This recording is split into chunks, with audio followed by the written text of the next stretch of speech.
Austin Petersen for U.S. Senate. Austin is an entrepreneur, successful entrepreneur, a businessman who loves guns, and he is running for Senate. I believe it's this summer as a U.S. Senate candidate in Missouri. You may remember him as the guy who ran for president in the Libertarian Party against Gary Johnson. Gary Johnson, that weirdo pothead with his stupid sneakers. If Gary Johnson had won as president, we'd all be wearing sneakers with suits, and I hate that look. It makes it look like you have some sort of problem with your arches and you need orthopedic shoes. But what I love about Austin Petersen is his love of the battle. He wants to fight. He wants to take the low road. And the problem with the right in general is we are monocle-wearing aristocrats. And we say, oh, Rush Limbaugh used the word slut. That's not how we behave. You know, when they fight dirty, I just put on my white gloves and I walk away and I say, no, I always take the high road. Oh, Lord, the Hulus and the Zulus, my heart bleeds for Africa. I must say that I think the only way to win a war is in unison with your fellow soldiers and to make sure that you never get mud on your uniform. You never dirty yourself. One must always perform their duties with the utmost of aplomb. No. We tried fighting nice. It's time to fight dirty. And I'm not talking about bump stocks anymore. I want machine guns in Manhattan. Let's talk to Austin about taking the fight to the left. Austin, are you there? I'm here, Gavin. Thanks for having me. Thank you for coming on my show. Now, you said something the other day that I am profoundly excited about. You were talking about the Second Amendment, and you said instead of constantly being on the defensive and handing them little bits like, okay, let's ban bump stocks and let's bring back the assault rifle, go the opposite direction on the offense and start saying, hey, we want machine guns back. Is that accurate?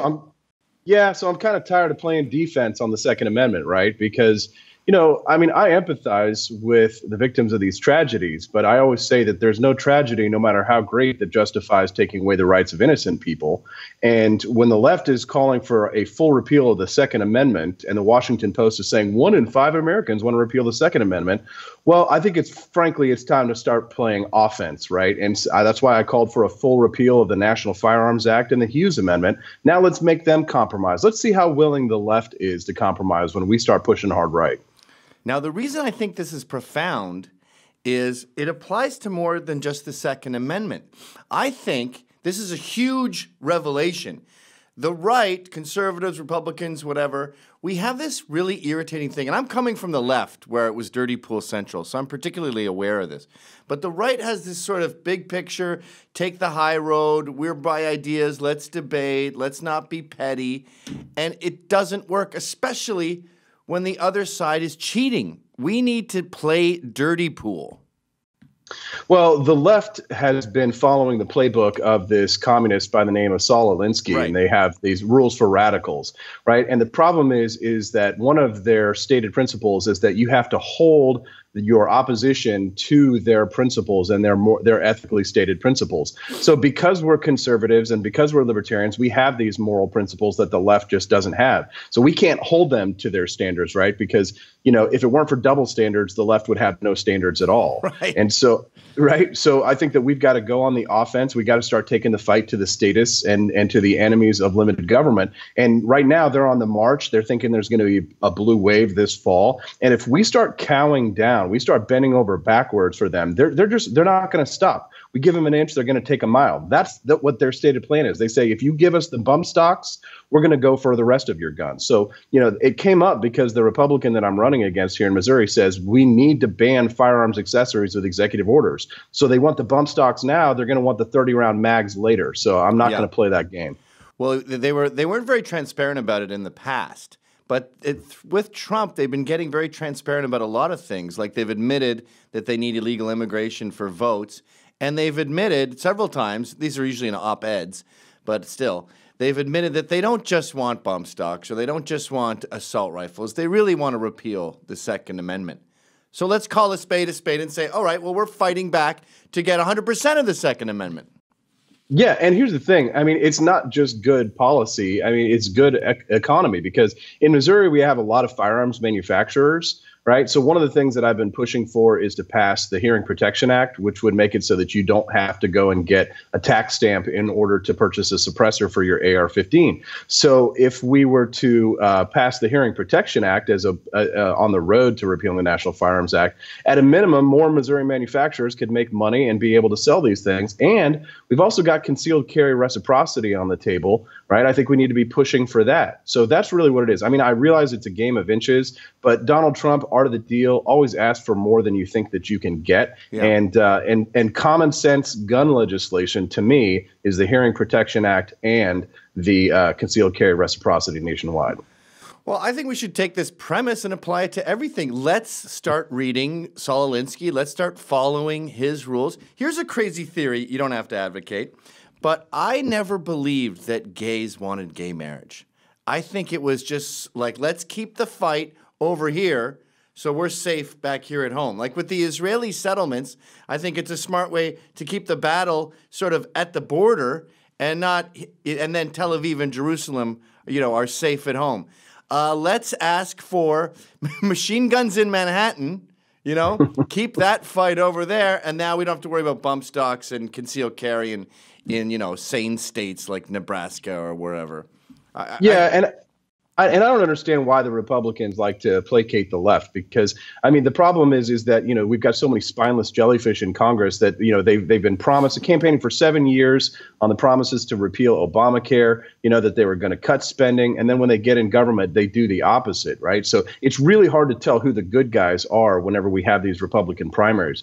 I mean, thankfully, the internet, we've got much better access to information right now. And if you just actually take a look at many of the Republicans who are running, many of these people have long records of backing down when it comes to our Second Amendment rights and when it comes to our other rights as well. So when if you look at the table right now, in order to avoid a blue wave, I think Republicans need to actually be Republicans, or don't worry about the letter after their name. Are they a constitutional conservative? Do they have a record? And that's what you got to look at. Yeah, Republicans are pussies, and it'll be their downfall. I have this painting in my dining room of Fort Duquesne, where George Washington was fighting with the British against the French and the Indians. And I'm convinced he saw these Indians jumping out of the trees, and he said, this whole hot, head, isn't working. So let's get in the trees. And I feel like we're in the same scenario right now. The whole standing in line and don't swear, the Antifa is criticizing us for being violent. That's the kind of world we're in. So we say, you know what? No more standing in line. We're up in the trees now. Let's peg them off from the trees. Yeah, well, let me bring this up. I mean, some people are saying, Austin, you're being unreasonable, right? But I mean, here's the thing. Frederick Douglass once said that people who want change without agitation are like people who want crops without the ground being tilled up, right? Yeah. We need people like you, Gavin, out there who are willing to throw bombs. We need people like Laura Ingraham who are willing to say some hard truths, right? And now we've seen they're going to go after their advertisers, right? They're going to go after your means of making a living and things like that, right? So let's not pretend as if the left has any scruples or principles that they're not going to do everything they can to personally destroy us, right? So unfortunately, I think that sometimes you've got to fight hard. You've got to play, like you said, keep them out past the skirmish line. And we've got to go out there and we've got to say, we've got to fight for some radical things. I mean, and is it really so radical? I mean, what does shall not be infringed really mean anyway? I think that it means what it says. So that's why I've called for this repeal. And you know what? If I'm pissing off moms demand action and people like Montel Williams, I'm probably doing something right. Yeah, that's a good point, too. Even in our crazy, absurd, radical world, Manhattanites having machine guns would not lead to extra deaths. Machine guns aren't linked to any murder, not any murder, but real murders. 90, whatever the number is, 90% of gun deaths are illegal guns. It's in criminal sense, not including suicide, obviously. But let me ask you something. Oh, sorry, go ahead. Go ahead. No, I was just going to say, and how many guns did Barack Obama and Eric Holder walk across the border? Right, I mean, why is it that the government trusts these rebel groups in the Middle East with fully automatic machine guns, but not the American people? Yeah. All right, this one's a little off topic, but it's a problem we've been having on the show recently. We're all libertarians at heart. But we're mad at Facebook and Twitter censoring conservatives and YouTube shutting down, Diamond and Silk, for example, were booted off Facebook for being too dangerous. I'm having trouble reconciling a free market absolutism with this obvious censorship that's coming from these big business oligarchs, these monopolies. And Charles Johnson says, well, they're being treated like a utility and they're getting tax breaks. So now we're not getting water to our home. I have trouble seeing Facebook as a utility. How do I reconcile this hypocrisy? Yeah, I hate these Silicon Valley liberals as much as you do. I've been banned from Facebook twice for doing something every good conservative would do and giving away free AR-15s for my campaign. But, and here's the thing. They told us the first time that it happened that this was not a violation of the terms of service because hundreds of people give away guns on Facebook every day. And then the second time that we got banned, they said, it was a violation of the terms of service, but we're going to unban you anyway, probably because they didn't like the heat. And here's the thing, right? These Silicon Valley titans, they are embedded with our government officials. Right. Sheryl Sandberg, who's the chief operating officer of COO, has contributed the maximum to my Democratic opponents. So they're shutting me down and they're funding her. So something is rotten in the state of Denmark. But what I don't want to do is get the camel's nose under the tent and say, hey, we're going to start regulating you like a public utility, because government screws up everything that it touches. Right. And social media sucks. But the problem is that, we don't know what's going to happen in the next 5 to 10 years. The free market is messy. It's not perfect. But what socialists see as market failures, we entrepreneurs see as market opportunities. So I'm confident that in the future, we're going to find better platforms than Facebook and Twitter. And if you don't like it, don't use it, right? That's really the solution. So as much as it pains me to say, and as much as it's directly affected me and my ability to have free speech, because it is a private company and they ought to be able to set these terms. I just think they ought to be more open about it, Gavin, because they told us that they told us directly that they were selectively enforcing these bans. And so it's if you don't have a platform of people who can back you up, if you're just a regular conservative, high school conservative with not many followers and they want to ban you, then you've got no recourse. So, in some ways, I think we're going to have to band together. We're going to have a committees of correspondence and some kind of platform that we as conservatives and libertarians can use to fight back. But I think the government's probably going to screw it up if they start. Did you see those senators and congressmen? It's like, they had to post on Facebook. I told you to take the post down on the Facebook. It's like, those people are going to regulate Facebook? Like, no thanks. It's such a circus. The guy Mark Zuckerberg comes out there, all his shareholders push him out and say, go get humiliated. It'll help our stock. And he sits there and we all go, yay, we showed Mark Zuckerberg. It's like Lisa Simpson on The Simpsons. She looks at a poo and then looks at the camera and we all go, yay, we're winning the culture wars. Lisa glanced at a picture of a poo. Yay. Yeah, well, I think Ted Cruz probably had it right because he was asking the right questions, which is, are you a publisher, right, or are you a neutral platform, right? And Zuckerberg couldn't answer those questions.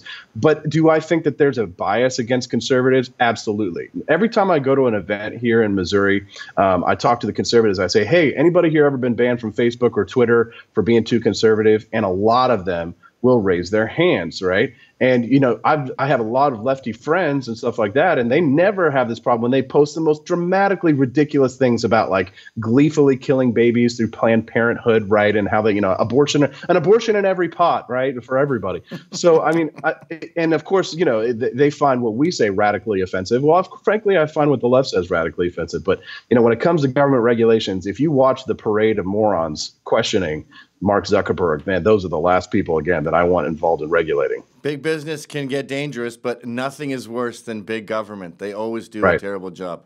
Well, Austin, thanks for coming on the show. This has been more than interesting. I'm genuinely excited about this turn. I really feel like we've been nice for too long, and it's time to take the gloves off. Oh, yeah. Well, if you like that, we've been giving away AR-15s. We got another big giveaway that I think they're going to absolutely lose their crap over here pretty soon. So keep an eye on us, Gavin, because we're going to keep pushing, keep stirring the pot, and take the fight to the left. Beautiful. Let's do it.